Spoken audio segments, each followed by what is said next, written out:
We've been pouring literally thousands of dollars into ICT facilities in schools, so why haven't computers created engagement of students with their learning? Probably because they are being used predominantly as a tool for research or as word processors. Such approaches are not dissimilar to student learning approaches used BC? before computers, silly. We obviously need to do things differently then. Now you're talking. But how? I'm not sure, but maybe we need to put students at the center of our approaches. Please explain. Later, Grasshopper. The narrowing focus of schools and the looming shortage of teachers creates a vacuum for new approaches to the use of technology to be employed. How so, Master? Computer-based learning will keep improving. Programs will transition from computer-based to student-centric technology, and the costs of technology will fall. But that will mean the role of teachers will need to change to teachers as learning leaders. That it does. That will unsettle some of my staff. So be it. The ratio of students to teachers will also increase. More than likely. I think I'm going to need a Bex and a good lie down. But wait. Don't we already have student-centric learning? No, the whole system is geared like a production line. Textbooks, instructional materials, curriculum, standardized testing, teacher training. All designed to cater for the dominant intelligence type. Really, individualized learning is very difficult. So how would a change come about? It seems like there's a lot invested in the status quo. Web 2 software will be a spanner in the works. It will enable users to generate their own content and form networks. New tools will make it easy to create online products that cater for specific needs. Sounds good. All that time I have spent on YouTube hasn't been wasted after all. Well, that's all good and fine for older people. What about little kids? Good question. Did you know that a significant proportion of a person's intellectual capacity is determined in the first 36 months of life? Excuse me. I need to go home and read to my toddler. Try a bit of language dancing. Talk to her as an adult chatty way, as though she understands. Maybe one day we will be taught how to be good parents at secondary school. Maybe using Web 2 tools. So what does the research say about all this? Take your pick. You can find research to tell you just about anything. Not only that, it's often only half finished.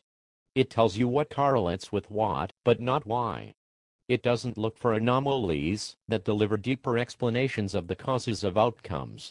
So for example, students who attend disadvantaged schools who perform really well. Exactly. Education needs to be based on valid, reliable research. Otherwise, you could say there are no kangaroos in my school ground.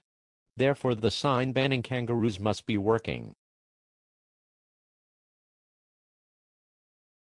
School leaders need to take their staff and school communities with them as they plan for school improvement. What if they can't? Sack them and start again. Really? Well, that is an option, but one rarely used in Australian public school education. What are the other options?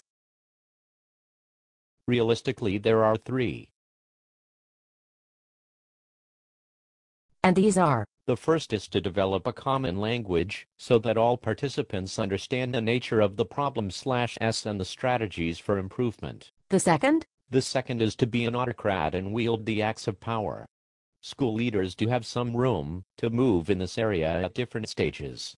For example, re-advertising key leadership positions in the school with a view to gain new key drivers to assist the change process. That can be a bit risky, can't it? Yes, but sometimes fortune favors the brave. The third.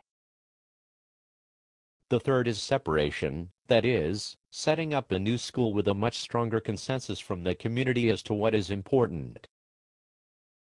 Again, not really an option in state education. Probably not, but some regeneration projects provide some limited opportunities in this area. I guess it highlights the need for school leaders to develop a common language of understanding and selectively use the power they have to drive changes associated with school improvement. It seems that schools in a state system then need to be given the right structure to innovate. The dominant school categorization scheme in our system is based on geography, the closest school, which in this day and age is an outdated system for choosing schools, particularly secondary schools. Why is this? Students should attend the type of school that best matches their own learning needs and circumstances. It shouldn't be based on how close the school is located to them.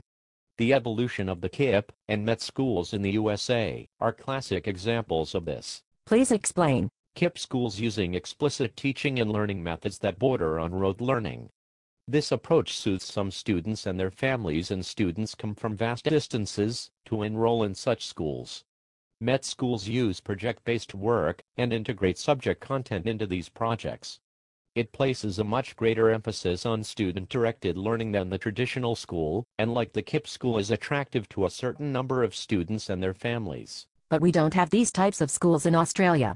That's true, but teachers and schools do have the flexibility and obligation to vary the structures and approaches they use with their own student populations.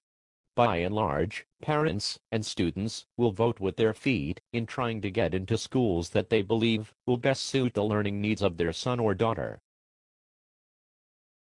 You're talking about specialization. Yes, but we also really need to encourage our schools to continue to innovate and vary their structures and approaches to try to cater for the learning needs of all students that come to them.